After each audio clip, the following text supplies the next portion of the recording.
میرے صحابہ پیارے صحابہ۔ بسم اللہ الرحمن الرحیم۔ السلام علیکم ورحمۃ اللہ وبرکاتہ۔ سرزمین مصر سے محمد وسیم شاہ آپ کے ساتھ مخاطب ہے۔ ناظرین چند مصروفیات کی بنا پر کچھ عرصہ میں ویڈیوز نہیں بنا پایا۔ آج میں آپ کو ایک عظیم صحابی رسول صلی اللہ علیہ وسلم کے مزار پاک کی زیارت کروانے کے لیے حاضر ہوں، جو بیک وقت کاتب وحی تھے، شاعر بھی تھے اور فقیہ بھی تھے۔ قرآن کریم کی تدوین میں بھی آپ نے حصہ لیا۔ آپ کا نام عقبہ بن عامر بن ابس بن مالک الجہنی یا الجہینی ہے، جو کہ عقبہ بن عامر الجہینی کے نام سے مشہور ہوئے۔ آپ کی پیدائش کا صحیح سے علم نہیں ہے۔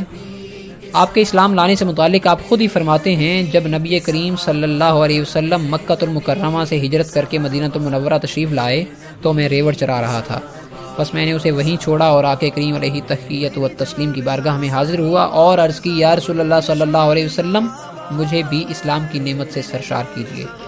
کرم صلی اللہ علیہ وسلم نے مجھ سے بیعت لی اور مجھے مہاجرین کی صف میں شامل کیا۔ محبت کی شمع سارے آپ نے تقریباً 55 احادیث روایت کی، جن میں سے ایک حدیث مبارکہ جو کہ بہت مشہور ہے ذکر کرتا چلوں۔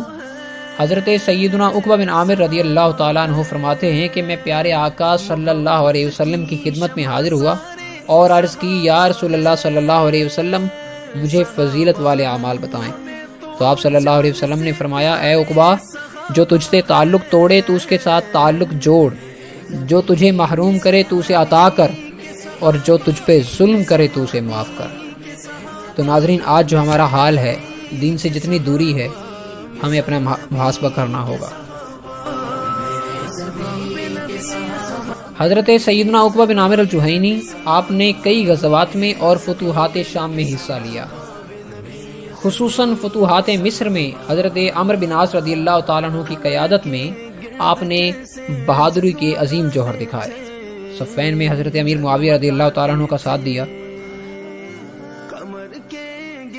جب آپ رضی اللہ تعالیٰ عنہ کا خالق حقیقی سے ملنے کا وقت قریب آیا تو آپ نے اپنے بچوں کو بلایا اور انہیں وصیت کی اور فرمایا، اے میرے بیٹو، میں تمہیں 3 چیزوں سے منع کرتا ہوں، بس ان کی حفاظت کرنا۔ نمبر 1، سکہ راوی کے علاوہ کسی سے نبی کریم صلی اللہ علیہ وسلم کی حدیث قبول نہ کرنا۔ نمبر 2، قرض نہ لینا اگرچہ تمہیں تنگ دست لباس ہی کیوں نہ پہننا پڑے۔ نمبر 3، شعر نہ لکھنا بلکہ اپنے دلوں کو قرآن میں مشغول رکھنا۔ ناظرین، پیارے نبی کا یہ پیارا ستارہ 58 ہجری 678 عیسوی کو مصر کے دارالحکومت قاہرہ میں غروب ہوا اور حضرت عمرو بن عاص رضی اللہ تعالیٰ عنہ کے مزار پاک کے قریب مدفون ہوا۔ اللہ کریم ان کے درجات بلند فرمائے اور ان کے صدقے ہماری بخشش فرمائے اور صراط مستقیم پر چلتے ہوئے متحد بنائے، آمین یا رب العالمین۔ میرے نبی کے صحابہ، میرے نبی کے صحابہ، میرے نبی کے صحابہ، میرے نبی